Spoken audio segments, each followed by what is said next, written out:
¿Qué tal? Muy buenas tardes. Ya estamos en su programa Factor E Televisión, el programa de las empresas, la economía, los negocios y los liderazgos. Hoy es jueves 24 de enero de 2019 y estamos transmitiendo por la plataforma digital de Ensenada en La Mira TV. Y en esta tarde vamos a entrevistar nuevamente al contador público certificado y maestro en impuestos, Esteban Rodríguez Calderón. Él es director de la firma Rodríguez Calderón y Asociados, firma de contadores públicos muy prestigiada en esta ciudad.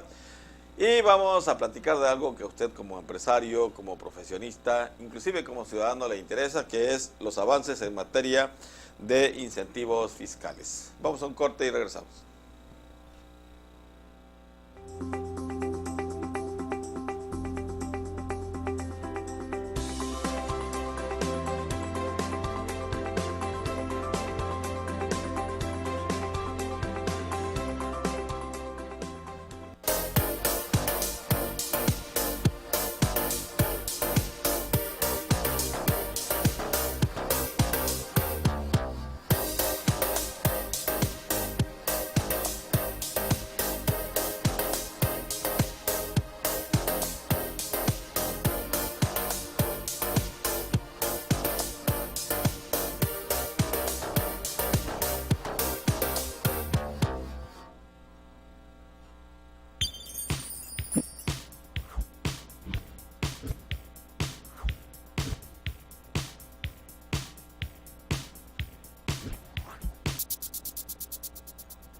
Ya estamos en Factor E Televisión, el programa de las empresas, los negocios, la economía y los liderazgos. Y como le comentaba, en esta tarde vamos a platicar con el contador público certificado Esteban Rodríguez Calderón. Bueno, para conocer de los avances en materia fiscal, después de que ya fue publicada la miscelánea fiscal que nos dan las reglas para aprovechar los decretos presidenciales acerca de la reducción del IVA del 16 al 8% y del ISR de alrededor del 30-35 al 20%, situación que tiene, bueno, pues sus bemoles, de los cuales nos va a platicar el contador. Esteban, muy buenas noches. Buenas tardes. Buenas tardes, Arturo. Muchas gracias. Bien, pues primero la lucha porque nos incluyeran, ¿no? Después la incertidumbre, si íbamos a estar o no. Después, pues una enorme expectativa, ya que se había anunciado este beneficio para la ciudad de Ensenada. Y bueno, después la espera de las reglas, ya estamos como que completos en este ciclo y estamos en el periodo de implementación, ¿no? Esta fecha que es 24 de enero, ¿qué podemos resumir al respecto? Bueno, pues como bien dices, el decreto salió publicado el 31 de diciembre, se publicaron en la página de internet del SAT el 7 de enero las reglas tan esperadas, ¿verdad? Reglas que vinieron a traer muchas aclaraciones, pero muchas también dudas y incertidumbres. El saldo al día de hoy es que los contribuyentes en la región de Ensenada, al menos de los que yo he conocido y lo que he preguntado, es que no están optando por los beneficios del decreto del impuesto sobre la renta, ya que todos los requisitos que debe cumplir un contribuyente para poder cumplir con él, de alguna manera pudieran ser muy contingentes en el futuro. Te doy un ejemplo. En la plática anterior les platicaba que los contribuyentes deberían hacer una investigación si sus proveedores o sus prestadores de servicios no estaban en un listado de contribuyentes que se llaman de operaciones inexistentes, de los cuales la Secretaría de Hacienda los tiene catalogados que no cumplieron y les canceló su registro y la expedición de comprobantes.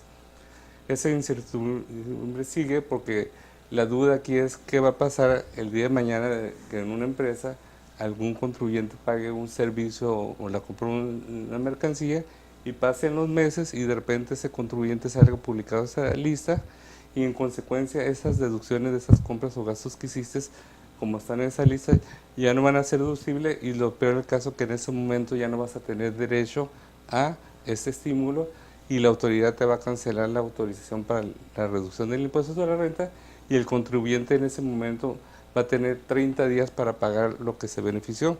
Es una cosa bien contingente para las empresas porque eso no depende, no está en el control del contribuyente.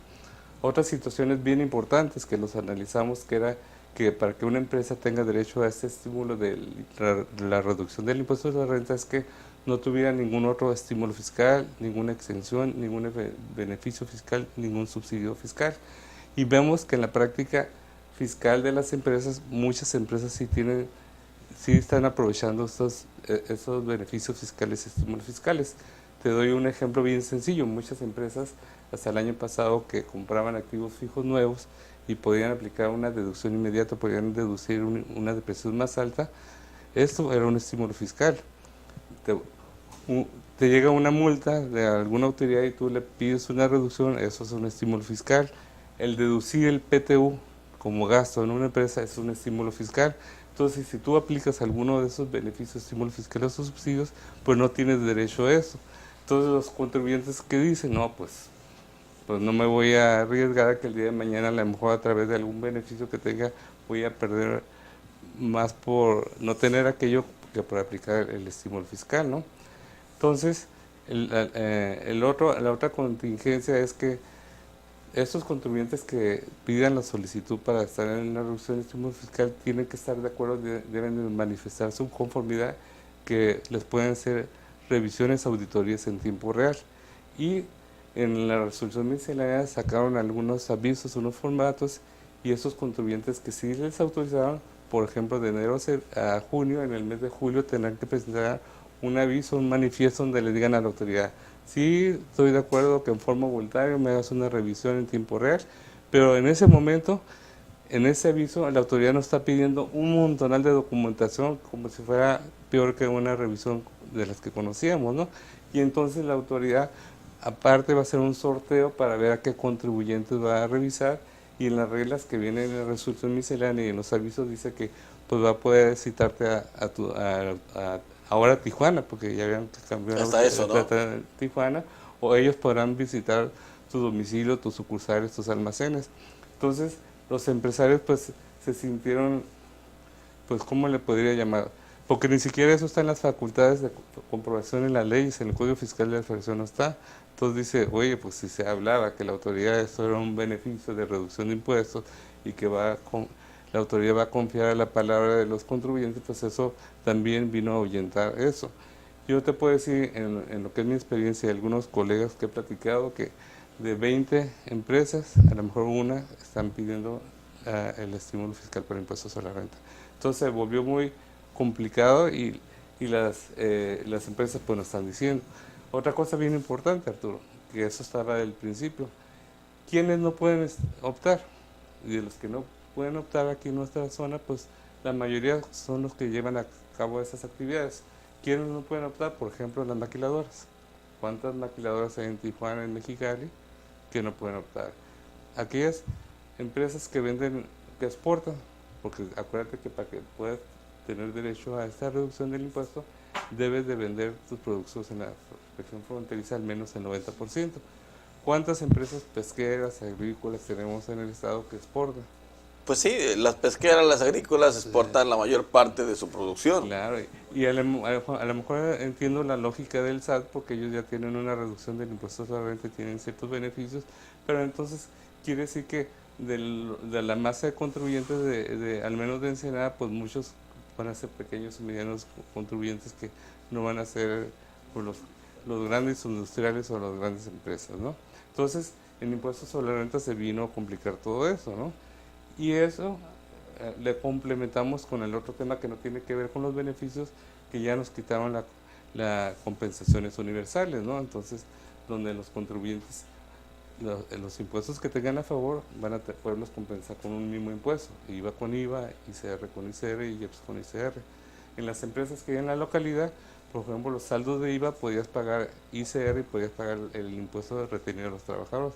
Entonces las empresas van a tener que desembolsar más dinero. Entonces siento que pues los beneficios no son realmente como se platicaron, ¿verdad? Muy bien. Esto quiere decir que si yo tengo un impuesto a favor, con ese impuesto no puedo abonarle a otro impuesto. Correcto. Tengo que pagar el que deba de pagar, aunque el gobierno me deba, digamos. Correcto, ¿no? correcto. Y esto pues resulta inequitativo, ¿no? Correcto. Bien, vamos a un corte y regresamos. Estamos platicando con Esteban Rodríguez Calderón, contador público, sobre este avance, podríamos decir, quien tal vez no lo sea tanto, en materia de incentivos fiscales para la zona fronteriza.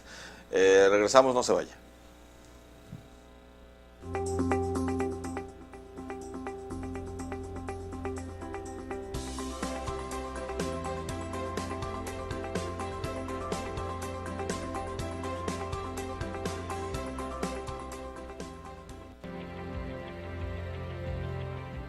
En La Mira TV se conjugan la tecnología de última generación con la reconocida experiencia de periodistas, locutores y comunicadores, así como de productores, camarógrafos y editores. En La Mira TV, programación variada y plural, cuyos contenidos abordan los temas de Ensenada y Baja California, con una producción de calidad y cobertura en medios digitales y redes sociales.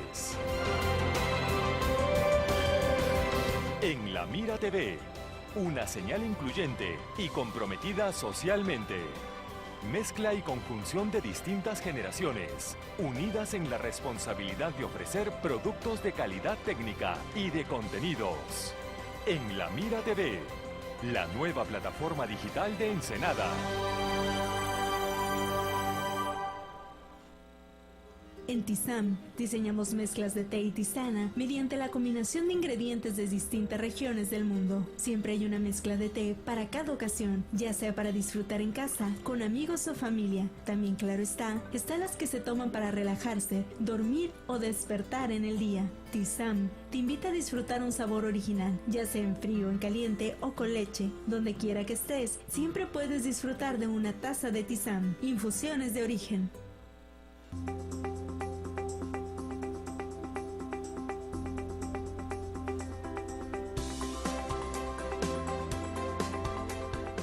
Ya estamos de regreso aquí en Factoría de Televisión. Bien, pues pareciera, Esteban, que todo esto, más que un incentivo fiscal, pues es pues, ¿cómo podríamos decir? Una alternativa poco práctica, ¿no? Correcto. Por lo que me dices, si 1 de cada 20, estamos hablando del 5% de las empresas, por lo menos en tu experiencia, y tu experiencia es muy válida en este ejemplo, porque pues como contador público pues le llevas la contabilidad a muchísima gente, pues es mínimo 5%, es muy poco, y ese 5% pues de alguna manera pues tienen que pasar por todos estos filtros. Correcto.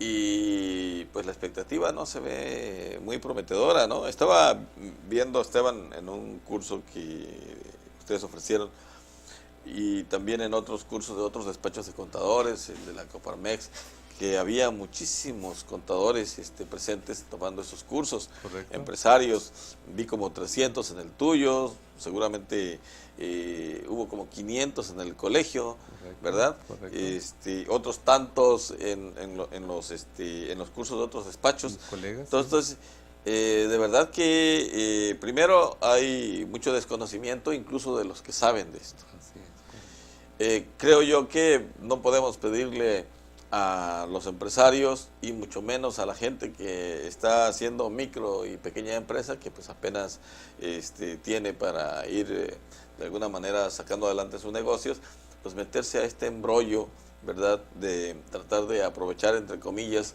estos incentivos fiscales que pues no son tanto, ¿no? Correcto, sí, de acuerdo. Sí, como comentaba, pues vienen a generar una incertidumbre y una de pensar como empresario, y pues mejor no decido porque puedo atravesarme con algún problema más adelantito y de nada sirvió. Yo pienso que la autoridad debería ser más flexible, al menos quitar lo de las exenciones y todo eso que platiqué para que realmente se beneficie los contribuyentes, y posiblemente que sí haga auditorías, porque las empresas pues sí pagan impuestos y cumplen con sus obligaciones, pero no de esa manera, ¿no?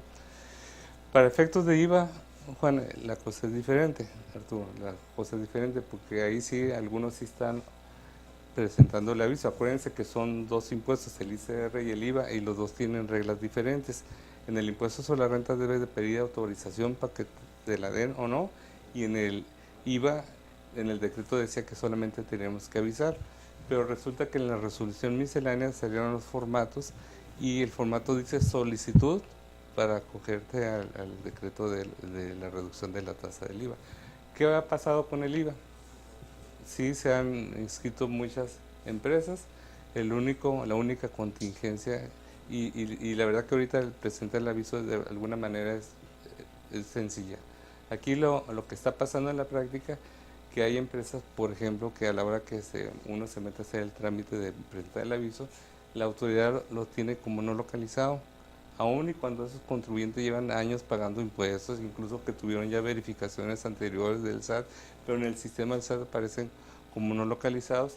¿Y qué pasa con esto? Pues que el empresario tiene que pedirle al SAT mandar a hacer una verificación por parte de la autoridad, pero resulta que la autoridad ya está en Tijuana. Entonces se está complicando que los notificadores vengan de Tijuana a Ensenada para que hagan la verificación y para que quiten esa mancha en el sistema y que ya podamos tener derecho a eso. Igual pasa con algunos contribuyentes que optaron por llevar un sistema que se llama Mi Contabilidad y que les da la posibilidad de ya no presentar la declaración DIOT. No la presentaron porque ya no deben, pero aparece aparece como una mancha en una opinión de cumplimiento, y tampoco por eso están validando el aviso de autorización del IVA, ¿no? Entonces, eso yo en mi experiencia que he visto, yo sí sugiero, porque sí son algunos que están en esa situación, que la autoridad debería dar una prórroga al menos de la presentación de ese aviso, que vence el 7 de febrero, en menos de 15 días. Las empresas no tenemos menos de una semana, 10 días que presentamos los avisos y ya se están notificando que están autorizados.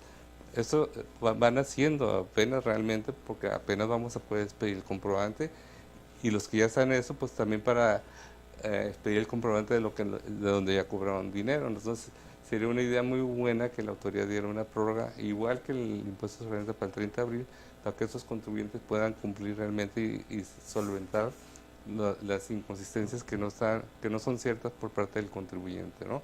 También en la práctica pasó, Arturo, que algunas empresas nos encargamos de hacer presupuestos y proyectar los flujos de efectivos de las empresas, y como tú sabes, en nuestra zona, que es Ensenada, Tijuana, pues la mayoría de las empresas importan sus productos del extranjero, y como platicaba la vez pasada, pues importan los artículos y pagan el impuesto al valor agregado a una tasa del 16%.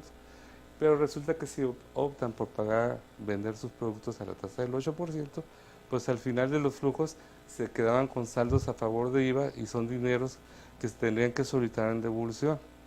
Entonces yo hice varios cálculos de algunos de mis clientes, y al final del ejercicio les salían saldos de 1.300.000, de 5 millones, dinero, capital de trabajo que se va a quedar estancado ahí, y que antes pues no pasaba. Entonces muchas empresas también están diciendo, no, yo no voy a optar por bajar la tasa del impuesto al valor agregado porque mi flujo me daña.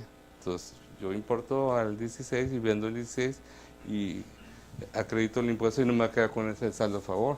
Estamos sugiriendo algunas cámaras al SAT que cuando pase ese tipo de situaciones, que esos contribuyentes pudieran solicitar la devolución del IVA y que le dieran un plazo no mayor de un mes que le regresaran el dinero. Si estamos presentando el aviso y va a haber confianza por parte de la autoridad que la devolución sea más rápida para poder tener ese beneficio. Y recuerdo, Arturo, que el IVA, o sea, el beneficio del IVA no es para las empresas, el beneficio es para el consumidor final. Las empresas son un medio nada más, pero el que debería beneficiarse al final, camino es el que compra. Sí, al final, como ¿verdad? dices, ¿verdad?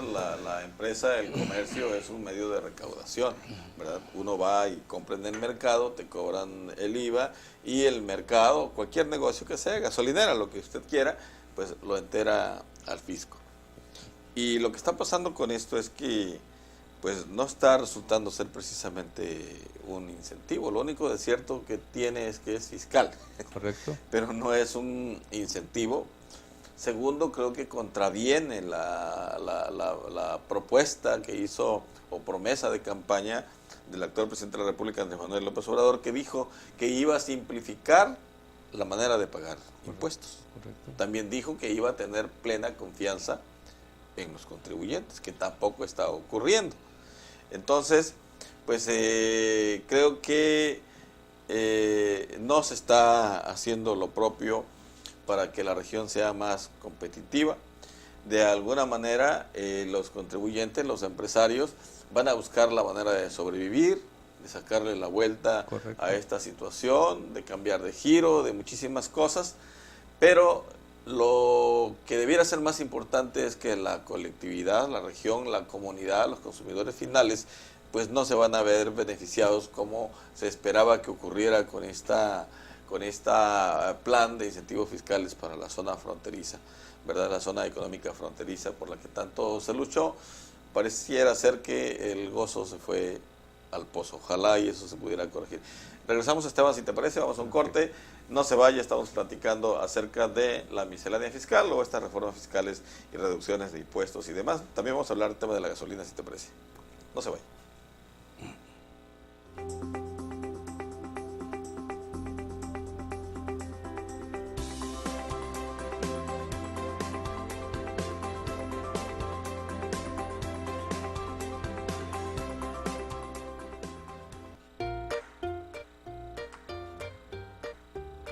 Para todos los que saben lo que es bueno, yo les recomiendo solamente lo mejor.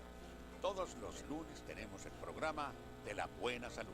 Con la hora sana de la semana que le dará a conocer todos los protagonistas que desde 1980 trabajan en beneficio de su salud. La hora de la buena salud en punto de las 6 de la tarde, aquí en este su canal de televisión digital, en La Mira TV Ensenada.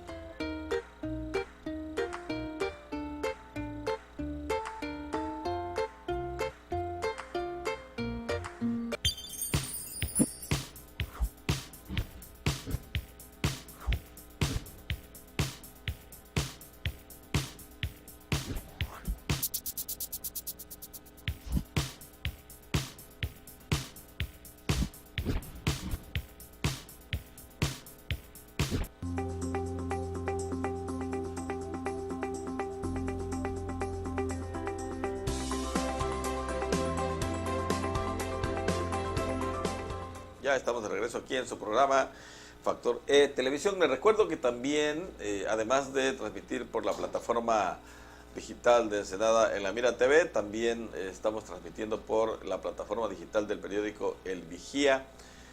De tal manera que, bueno, tenemos un enorme auditorio en estos dos medios de comunicación. Y si te parece, Esteban, vamos platicando un poquito de cómo ha funcionado este otro tema que venía aparejado de este plan o programa federal de buscar la reducción del IVA a través de las gasolinas, a través no propiamente del precio de la gasolina, sino de una reducción al impuesto sobre producción y servicios, el IEPS, ¿verdad? Porque además creo que aquí hubo una combinación. Por un lado nos quitaron el incentivo, un subsidio que había al precio de la gasolina, pero por el otro nos quitaron el subsidio y nos redujeron el IEPS. Bueno, la realidad es que antes estaba subsidiado el IEPS de la gasolina y no se le cargaba al consumidor final.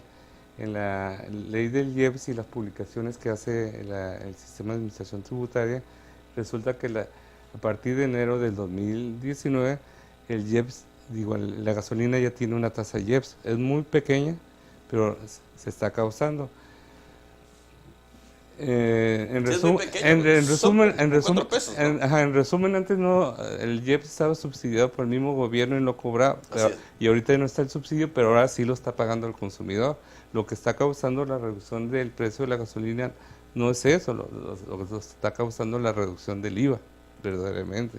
Ah, es el 8% el que nos está... Claro, porque muchas gasolinerías ya presentaron el aviso y un 8% de las gasolinerías que tienen un margen de utilidad muy pequeño, pues representan un ahorro para los contribuyentes. Hay todavía gasolinerías que no han presentado el aviso porque, como les platiqué hace ratito, Pemex le factura a las gasolinerías al 16%.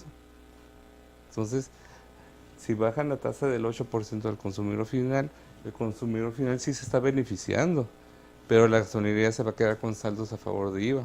Precisamente tengo algunos amigos gasolineros que tengo entendido que esta semana se van a entrevistar con las autoridades del SAT para pedirles que Pemex les facture a ellos al 8% para que ellos no se queden con esos IVA a favor y que sea una cadenita pareja, ¿no? Pemex le factura al 8% a los gasolineros optan por el 8% para sus clientes y entonces sí se tiene beneficiado el efecto final a los contribuyentes.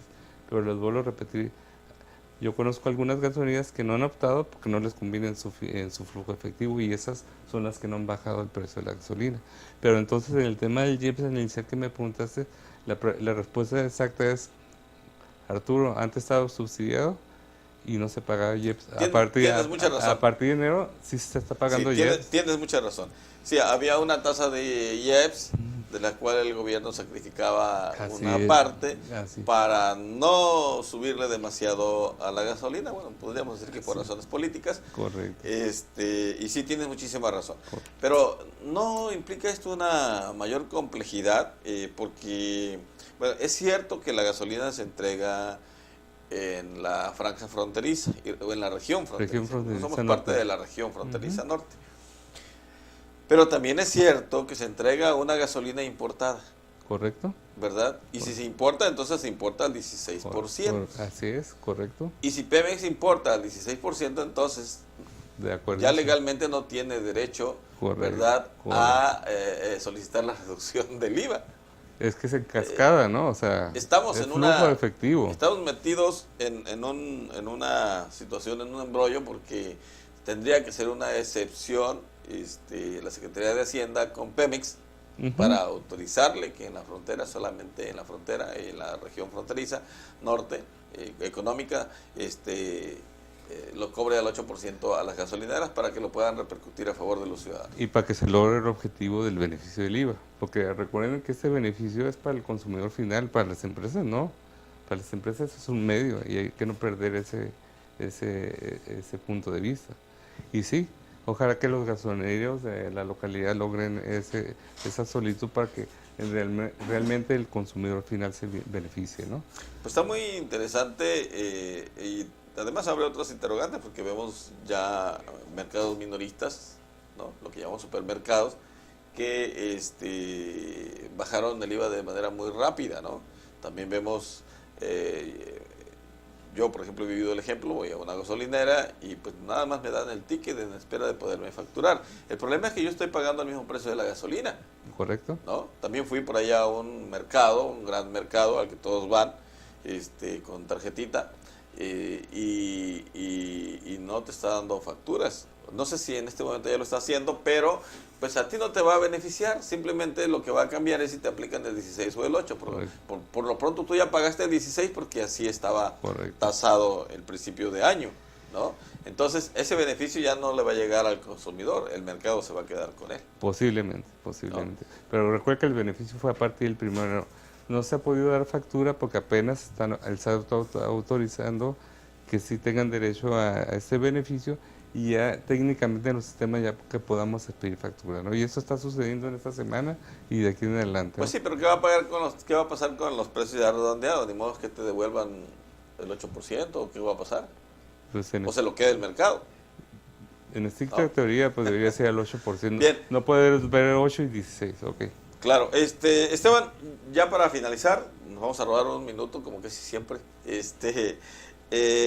como casi siempre lo hago yo en este programa, con los invitados, pero Lo que sí entró así como sin tocar baranda fue el tema del incremento salarial, Correcto, ¿verdad? El gobierno prometió correcto. que los empresarios iban a pagar el doble. Así Digo, es. porque el gobierno no está pagando un doble de salario, ¿no? No, O sea, al contrario, está despidiendo gente, pero los empresarios sí se quedaron con el compromiso, tal vez un poco incentivados con estas promesas de incentivos fiscales, de menos IVA, de menos ICR y todo lo demás, que pues parece que no va a ser tal. Pero por lo pronto ya nos quedamos con la responsabilidad y la obligación de pagar al doble el salario mínimo, que subió de alrededor de 80 pesos, más o menos, a 170, ¿no? así es. 184 a 170, a números redondos. Entonces, y esto fue en automático. Aquí sí no hubo requisitos que cumplir. Y este va a ser para todos. Por ejemplo, los que no van a optar por el ICR ni lo del IVA, pues van a tener que subir, no, deben de subir el salario mínimo a partir del 1 de enero. Y sí, ha habido muchas polémica en ese tema. Lo cierto es que el salario mínimo aumentó a la cantidad que tú estás diciendo, y lo cierto es que las empresas todas en la región fronteriza norte tienen que pagar por lo menos ese salario mínimo que mencionaste, y además los salarios profesionales. Recordad que hay una lista de salarios profesionales, Claro. todos quedaron igual al doble del salario mínimo de antes, ¿no? Entonces, ¿qué está pasando en las empresas? Pues las empresas deben ajustar, si estaban pagando menos de esa cantidad, pues tienen que pagar por lo menos esa cantidad.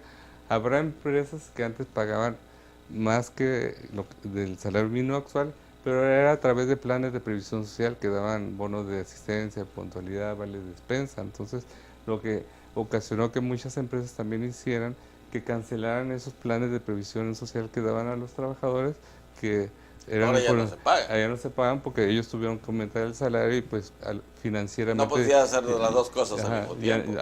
a lo mejor no les convenía. Pero estoy de acuerdo, ya es un hecho, hay que hacerlo adelante. Y sí existe mucha incertidumbre, incluso que empresas todavía no lo han hecho, ¿no? Mi recomendación es que cuiden también toda la parte fiscal y legal, ¿verdad? ¿Por qué? Porque esto va a traer pagar más contribuciones, los programas. Hay un montón de cosas que trascienden por el aumento del salario mínimo, ¿no? Sí, desde luego, porque la percepción de muchos trabajadores sí era más del doble, o sea, el triple, pero estaba basada en una escala de prestaciones y de incentivos, de bonos, de todo esto, ¿no? Correcto. Bien, pues todavía no sabemos en qué va a terminar esto, estamos justamente viviendo el momento, Esteban. Pues muchísimas gracias por haber aceptado la invitación. Gracias. Y nomás para terminar, el Colegio de Contadores y algunas cámaras estamos haciendo propuestas ya al SAT para que eso se cumpla realmente y que las empresas se puedan acoger y que se beneficien, que es el espíritu que debe de ser, ¿no? Muy bien, pues muchísimas gracias, Esteban, muchas gracias a usted por su atención. Nos vemos y nos escuchamos hoy en punto de las 8 de la noche en su programa Las Cosas Como Son, con mis compañeros Víctor Alarcón Requejo y Enoc Santoyo. Sí. Hasta luego.